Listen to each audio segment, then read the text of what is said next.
El Códice Sefardita. De Fran García. En Amazon.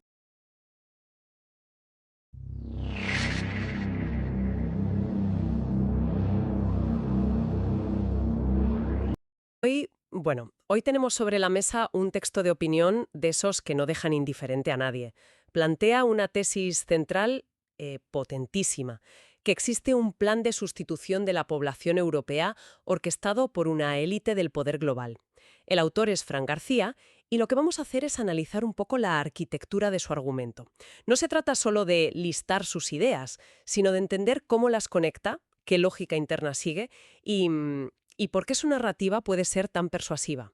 Como siempre, nuestro objetivo es examinar el contenido de la fuente sin tomar partido, por supuesto. Exacto. Y lo que es fascinante, desde el punto de vista del análisis, es justo esa arquitectura que mencionas. El texto coge fenómenos que vemos en las noticias en todos los días. La baja natalidad, los salarios, la inmigración, la inseguridad, y en lugar de tratarlos como problemas separados, complejos, los presenta como las piezas de un único puzzle, como los engranajes de una misma maquinaria de ingeniería social. Vale, pues vamos a meternos en faena. La idea de un plan es muy potente, pero, un plan necesita pasos, mecanismos.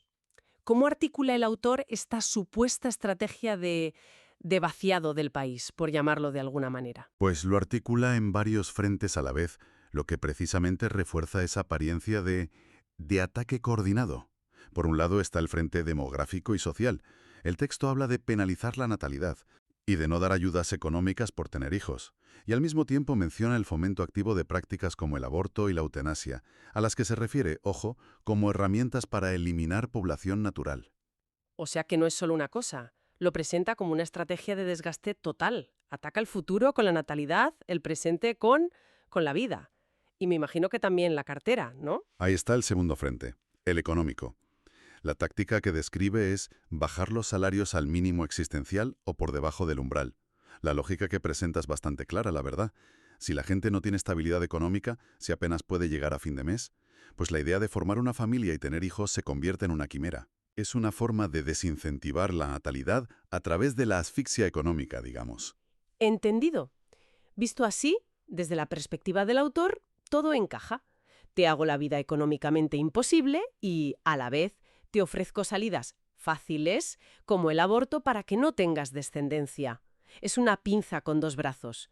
Pero claro, un plan de sustitución necesita dos partes: el que se va y el que llega. Esa es la otra mitad del argumento, la que completa el puzzle. Mientras se aplican estas medidas de vaciado, el texto asegura que se activa un potente efecto llamada para fomentar la inmigración. Y aquí es muy específico. No habla de una inmigración cualquiera, Aquí es donde el argumento se vuelve mucho más afilado, ¿verdad? mucho más. El autor afirma que este efecto llamada se dirige deliberada y especialmente a extranjeros musulmanes. Y el texto es muy directo sobre la supuesta razón. Y cito textualmente: el objetivo es destruir los valores morales y cristianos de Europa. Así que, para el autor, esta crisis demográfica no es una tendencia natural fruto de cambios sociales. No.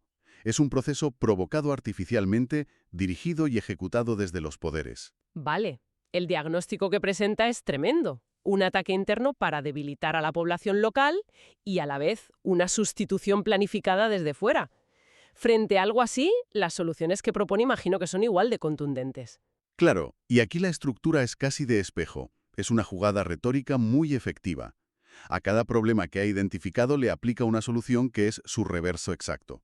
Es simple, es directo y transmite una sensación de control total sobre la situación. Es como un interruptor, ¿no? Apagar lo malo, encender lo bueno. Exactamente. Si el problema es que se penaliza la natalidad, la solución es dar ayudas a la natalidad y por hijos de los nacionales. Si se bajan los salarios, pues la propuesta es subir los salarios al máximo nivel de dignidad. Si se fomenta el aborto y la eutanasia, la contramedida es penalizar o prohibir ambas prácticas. Es casi matemático. Invierte el signo de cada variable y el problema teóricamente se resuelve.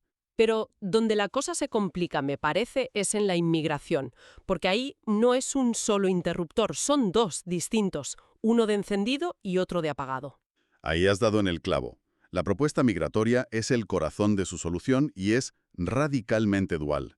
Por un lado, aboga por prohibir la inmigración islámica. Y para justificar una medida tan drástica, ofrece un argumentario muy completo desde su punto de vista. ¿Y cuáles son esos argumentos? El primero es de incompatibilidad cultural. Sostiene que esta inmigración se opone a los principios éticos, morales y religiosos de la historia de Europa. El segundo argumento es sobre derechos humanos. Afirma que su cultura tiene leyes arbitrarias que no respetan los derechos humanos, y en concreto, que denigran y humillan a todas las mujeres. Y finalmente, añade un argumento de seguridad. Prohibir esta inmigración, dice, elimina también en gran manera el riesgo de sufrir atentados terroristas islámicos. Es una justificación en 3 niveles: cultural, de derechos y de seguridad. Y la contrapartida a esta prohibición total es, entonces, la promoción activa de otro tipo de inmigración. Correcto. En contraste directo, el texto defiende que es bueno fomentar o permitir la inmigración hispanoamericana. La justificación es, de nuevo, un espejo de la anterior.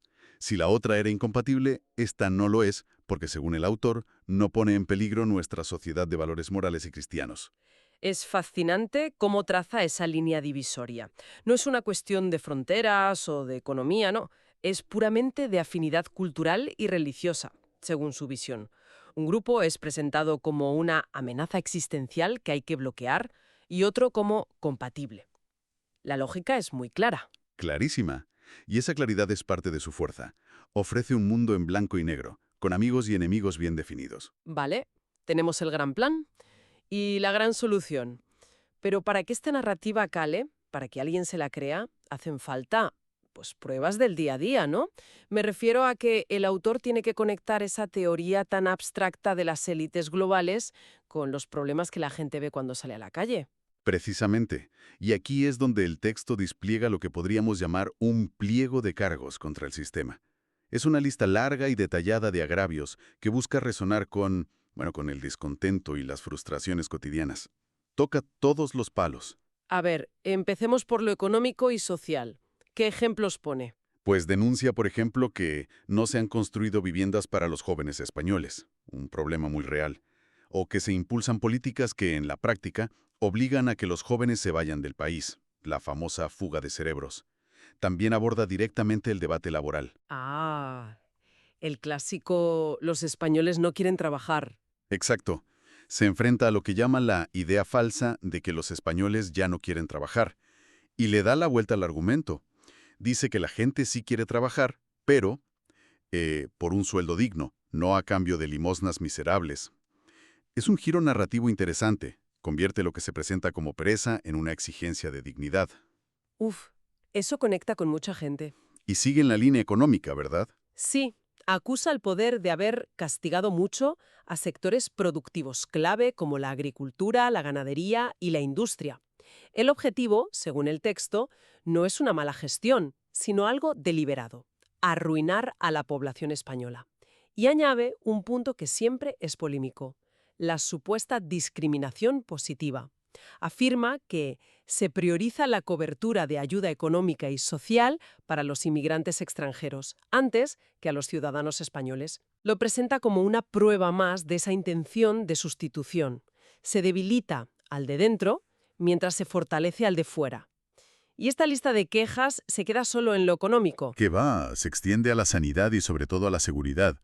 En sanidad denuncia que se ha obligado a que muchos miles de médicos españoles tengan que emigrar, empeorando la sanidad pública y creando listas de espera. Pero en seguridad es donde el tono se endurece muchísimo. ¿Qué dice exactamente? Habla de favorecer la actividad delictiva de los ocupas, de fomentar la impunidad en la delincuencia y de castigar judicialmente a las víctimas. La retórica es muy potente. Y llega a hacer afirmaciones gravísimas, como que se ha soltado en la calle a cientos de violadores, psicópatas y terroristas. Espera un segundo, el tono aquí cambia radicalmente. Una cosa es hablar de malas políticas económicas o de listas de espera, que son debates públicos, y otra muy distinta es decir que se han activado pandemias, danas e incendios. Y ese es un punto clave de su retórica. Mezcla quejas muy terrenales, muy verificables, con las que mucha gente puede identificarse, como los bajos salarios o la ocupación, con acusaciones de una magnitud casi apocalíptica. La estrategia parece ser que la credibilidad de las primeras, de los problemas reales, arrastre y dé una pátina de verosimilitud a las segundas, a las afirmaciones más extremas. Claro, si crees que te están arruinando deliberadamente, quizá no te parezca tan descabellado pensar que también son capaces de provocar un incendio. Es una escalada. Y menciona algo más en esa línea de acoso al ciudadano. Sí, se queja de una especie de ahogamiento burocrático. Dice que se han multiplicado exponencialmente las normas, decretos, obligaciones, reglamentos, multas, sanciones, impuestos, para hacerles la vida imposible. Es la imagen de un Estado que no solo no te ayuda, sino que activamente te pone la zancadilla a cada paso. O sea que, si unimos todas las piezas, lo que tenemos es una arquitectura argumental muy bien trabada. Coge un montón de ansiedades y problemas reales: el paro juvenil, la inseguridad, la crisis del campo, la burocracia, y en lugar de verlos como fenómenos separados, los cose todos con un único hilo conductor: un plan deliberado, una intención malévola. Esa es la esencia de todo el texto. Todas esas quejas, todas esas políticas, no son errores ni casualidades, son, según el autor, las pruebas del delito. La conclusión final a la que llega y que resume toda su tesis es esta, y la cito de nuevo.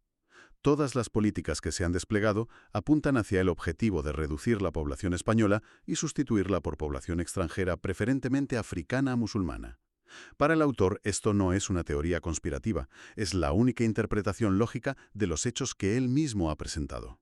Una visión del mundo, desde luego, muy definida, que ofrece una explicación única y aparentemente coherente para un montón de puntos de descontento social. Sin duda. Y esto nos deja con una reflexión final casi filosófica sobre cómo interpretamos el mundo que nos rodea. El texto que hemos analizado es un ejemplo de manual de esa búsqueda de patrones. Conecta puntos dispares y los interpreta no como coincidencias o consecuencias no deseadas, sino como acciones deliberadas dentro de un gran plan. Lo que nos lleva a una pregunta más profunda. Exacto. ¿Dónde está la línea? ¿En qué momento una serie de eventos negativos deja de ser una mala racha o una gestión nefasta y se convierte, en la mente de alguien, en la prueba irrefutable de una conspiración? ¿Qué es lo que diferencia en nuestra percepción un patrón causal de una simple acumulación de casualidades a gran escala? Es una reflexión sobre la necesidad humana de encontrar una narrativa, un porqué, con nombres y apellidos, detrás de lo que a menudo parece un caos incomprensible.